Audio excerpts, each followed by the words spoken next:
يا حي يا قيوم يا الله ربنا إليك توسلنا بخير البرية يا حي يا قيوم يا الله ربنا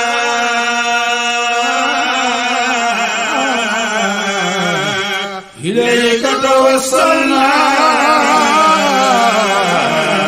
بخير البرية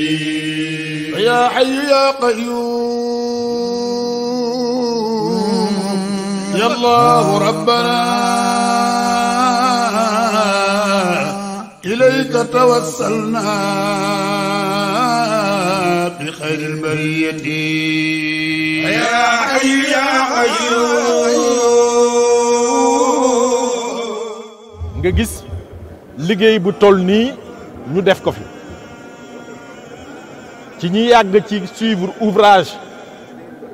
yu toll nii ci Sénégal en 3 ans nga egg ci niveau 95% des travaux bariwul bari nañu fi nekk ci chantier xam nañ ko yàlla suturaal ñu am lii kon seen succès la sunu succès la muy njëkk a feeñal te mooy waral ngërëm li mooy chantier 3 ans bu eggee fii booba arrêt de travaux amu fa arrêt de travaux nag léeg-léeg danay bari ci chantier par cause de retard de paiement wala suspension de paiement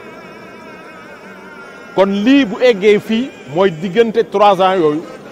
amuñu retard paiement ci entreprise yi amuñu suspension paiement ci entreprise yi moo tax entreprise bu nekk amuloo fi arrêt de travaux cadence de travail bi dem ni mu war a demee looloo tax ñu am lii kon ñu ngi la ciy jaajëfal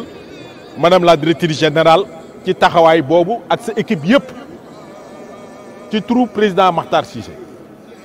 ñu ngi lay wax ni la projet bii projet la bu nga xamante ni nii daan la ko wan léegi wax lan la ni la conception bi ni mu demee duñ ci dellu si wante ku ko gis xam ni c'est un projet structurant maanaam bu paree xar-xaru kanamu Tivaouane incha allahu da koy soppi ci fànn yu baree bari moo tax lii tànku kanam la tànku gannaaw yaa ngi ñëw maanaam dana am yeneen liggéey yoo xamante ni dana am ci Tivaouane ah ku am partenaire gagnant nag te pareegoo ci liggéey kon boo ñëwee tey dañ lay wan ni la ah un cheval qui gagne day gars yi daane wax ni kenn du ko changé kon ñun tamit suñu xel nekkul ci changé ci turu président ñi ngi lay wax ni la sunu partenaire ñun waa Jamratul Nuur ba fu ñuy paree mission bi ñu kilifa yi dénk yéen lan fas yéene def sunu partenaire ñi ngi sant yàlla tamit xanaa dellu siwaat rek lay nekk ci doxalin bi nga xamante ni nii sëriñ bi def na ko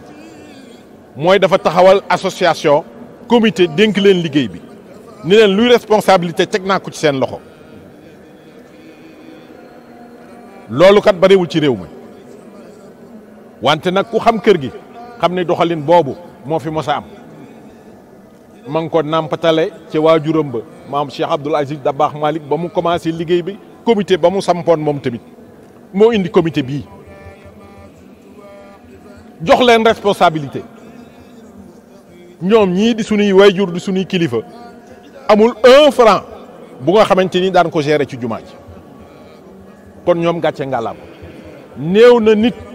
yor fi projet boo xamante ni 20 milliards de travaux la ngay kilifa dénk ko nit ni lépp lu ciy dërëm bu mu jaar ci sama loxo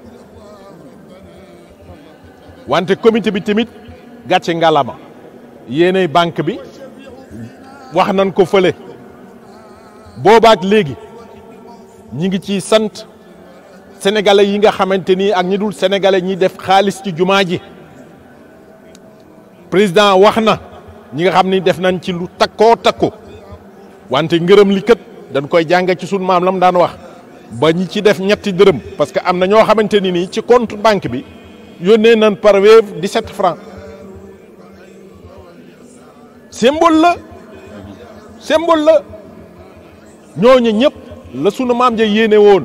ñi taxawoon ni ko mën na noo eggale jumaa ji mu ni xam naa ko wante li ma bëgg mooy doomu aadama yëpp barkeelu ci ngir seen ngërëm ci Yàlla ëllëg loolu moom moo dox ba léegi ba nga xamante ni taalibe yëpp dañ cee def seen loxo. li tax ma ñëw demande ñu taxaw fii c'est parce que il fallait que ñu won leen li ñu nekk fii suñu gannaaw parce que fi la lépp a commencé. donc li ngeen gis fii si gannaaw moo doon la mosquée originelle de Sidi Hadj Malick. On parle de 1902 acquisition, c'était 1200 mètres carrés. Il a eu le permis de construire le 17 février 1903. Il l'a construite en 1904. Mooy année de naissance de Maulana El Hadj Abdou. Donc moo jiitu lépp. bi ñu ñëwee nag lu tax ñu taxaw fii li ci tegu mooy poto yi ngeen di gis ak fi ñu taxaw ba yegg ca minbar bi dellu siwaat lii mooy li fi nekkoon li nga xam ne dans les années 70 moom la Maulana El Hadj Abdou sooke woon mu nekkoon bâtiment mooy li mu leen di wan ni am minaret bi ngeen gis ni donc bâtiment bi études yi ñu ngi ko commencé 1976 ci cabinet Cheikh Ngom Goudiaby may fàttaliku ko parce que j'étais étudiant stagiaire di liggéey ci jumaa ji à l'époque en 19 bi ñu mu continuer chantier bi commencé 1978 malheureusement à un moment donné ni ngeen ko gis ni noonu la resté pendant 40 ans si éléments yi taw bi ngelaw li ba février 2019 le Serigne Mbaye Sy Mansour décidé ne dañ koy reprendre bi ñu ne dañ koy reprendre dañ ne woon achèvement mais bi ñu ñëwee fii bâtiment bi li mu fi yàgg dafa amoon ay daal ak ay yoo xam ne dafa fer yi dafa corrodé woon ñu def étude de diagnostic de solidité war ko toj defaraat ko donc loolu moo indi limite yi ngeen di gis poto yi yëpp li ci amoon liñ ci yokk ñun dañu yokk ak sigil yokk bi mooy bi ñu ñëwee fii biir bâtiment bi dafa amoon benn mezzanine il y avait à peu près 4000 mètres carrés ak 1500 mètres carrés de mezzanine mais pratiquement pour dugg ci jàkka ji yéeg par rapport aux normes de un bâtiment recevant du public ERP c'était difficile da ngay dugg ba pare door a jëg escalier et en temps de problème normalement da nga war a génn directement donc et puis jafe na ngay yéeg di wàccaat ci ñenn ñi nga xam ne seen at mayu leen ko moo tax ñu dindi mezzanine bi surface bi fi amoon ñu créé ñaari surface bu njëkk bi mooy li ngeen di gis fii à gauche muy 1800 mètres carrés bi ñu fi ñëwee it mosquée des femmes commencé woon nañ fondation yi mais temps boobu ni femmes yi daan demee ci juma wuute na ak léegi li fi ne woon dafa tuuti moo tax ñu jagleel lu mel ni à droite muy 1800 mètres carrés moom dañuy jagleel jigéen ñi donc ce qui fait que à l'intérieur fii liñ ci yokkaat rek mooy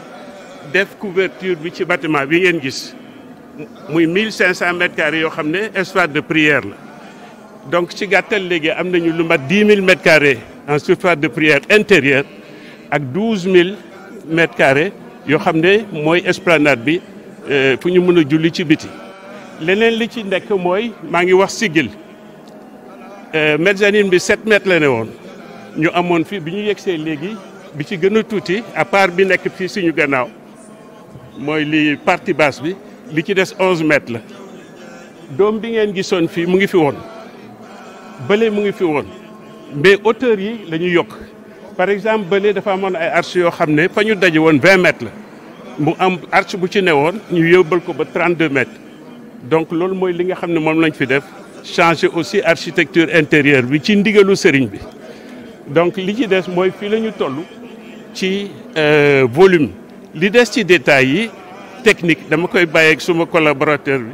El Hadj Amadou Wade ak Djibril Dia ñu xam ne amoon na temps dañ daan wane ay plan fi ñu toll nii gis moo gën a yomb di wax kon nag ñu bàyyi leen ñu yeggali surtout fi ñu toll ak fi ñu jëm ci fan yii di ñëw. À l'intérieur, comme vous le voyez, le carrelage il est à 100%, il est posé. Hein, c'est des carreaux grès cérame de 1 cm d'épaisseur. On avait acquis auparavant 13 000 mètres carrés de marbre pour les poser, mais avec le staff, on a jugé, puisqu'il y a des tapis qui seront posés,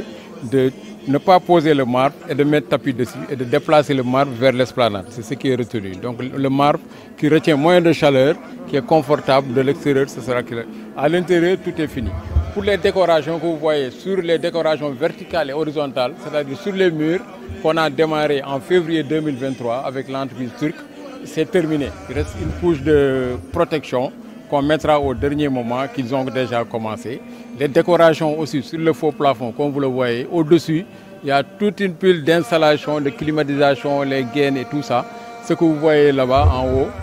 c'est les buses de soufflage de la climatisation en haut. Donc aussi, on a commencé en janvier 2023. C'est terminé à 100%. Toutes les coupoles sont terminées. Il reste juste à poser les lustres. Donc les menuiseries aussi, qui constituent un lot très important. Toutes les portes, actuellement la mosquée est hors d'air, hors d'eau. Toutes les portes sont posées, le réglage est fait, les ventouses pour le contrôle d'accès, parce que la mosquée est servie au contrôle d'accès. Toutes les portes sont contrôlées à partir de la salle technique qui est là-bas. Donc toutes les ventouses sont posées. Donc si vous voyez les hiblots aussi en partie haute, tout est posé. Donc il y a un lot, c'est des sous-lots, ça veut dire les décorations sous les poteaux qui sont déjà posées. C'est en fibre de verre. Traité avec voilà, de la peinture. On a mis la première couche, on attend la dernière ligne pour faire le nettoyage et mettre la couche finale. Donc en gros à l'intérieur, si vous voyez les panneaux que vous voyez ici, c'est la séparation entre la mosquée femme et la mosquée homme. Hein? C'est la même décoration, les mêmes motifs qui sont sur le plafond, qui sont sur les portes et sur les panneaux ici. Ils sont livrés à 100%. Donc il nous reste les moucharabés des galeries. C'est les panneaux de protection des galeries qui ont quitté, qui arrivent le 5 juillet. Hein, qui vont protéger les galeries pour l'extérieur par rapport à l'extérieur. Ça vient de Tunis. Et le reste, il y a une dernière cargaison qui doit venir en fin juillet. On a eu des casses pendant la livraison. Donc c'est le complément qui va venir en fin juillet. Tout ça va venir en fin juillet. En gros, l'intérieur ici, ce qui nous reste, c'est les tapis qui ont déjà été acquis, qu'on va poser. La première cargaison de 700 pièces de 4 mètres sur 4 mètres a quitté le 5. 10 jours après, le 15 aussi, il y a 700 pièces qui vont quitter. Et le 25 aussi, 700 pièces qui sont fabriquées à Jeddah. Hein? Donc, en gros, c'est ça. Islamique, moi, c'est un ADN. Nous avons une mosquée qui est dañ ko ci structuré mu nekk financement mu nekk opération dañu bëgg mu conforme ak finance islamique donc loolu ci loolu lañu tënku ba egsi fii donc di ci sant yàlla et di wax rek ne que li ñu fi indi tey mooy constater avancement travaux yi am nañ ci satisfaction totale parce que gis nañ ni que vraiment li nga xamante ni waxoon nañ ko peut-être que dem nañ sax ba weesu li nga xam moom lañ doon xaar di ñaan yàlla li nga xamante ni fel kóllëre bi nga xamante ni moom la ñu tënk suñu diggante ak Jamaatu Nuur ñu wax ko ci kanamu suñu kilifa ñun ñëpp Sëriñ Babacar Sy Mansour dañuy ñaan yàlla mu kattanal ñu jàppale ñu ba fi ñu bëgg egg ñu egg fa am ci résultat yoo xamante ni sut na suñu njort di sant di gërëm di ñaan yàlla ñu dajawaat fi pour inaugurer inchallah rabbil alamin liggéey bi am na fuñ ci toll am na avancement buñ ci am donc ñi ngi ñaax fidèles musulmans yëpp tiijaan ak ku dul tiijaan ñu continuer investir pour que collecte bi nga xam te ne def nañ ko ba egsi fii mu permettre ñu egsi à ce niveau de travaux ñu continuer ko pour boucler les travaux continuer ko pour que bu travaux yi pare aussi liñ ci mbébét ci remboursement bi ak yeneen projet yi nga xamante ni mbébét nañ ko pour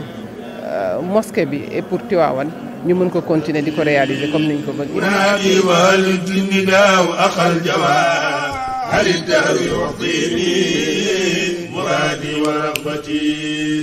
وما زلت أرجوها من الله وحده وإن لم أنا الآيات قالت عيشتي وعدت وأنت الوعد عندك صادق إجابة داع ذي ظلال وذلتي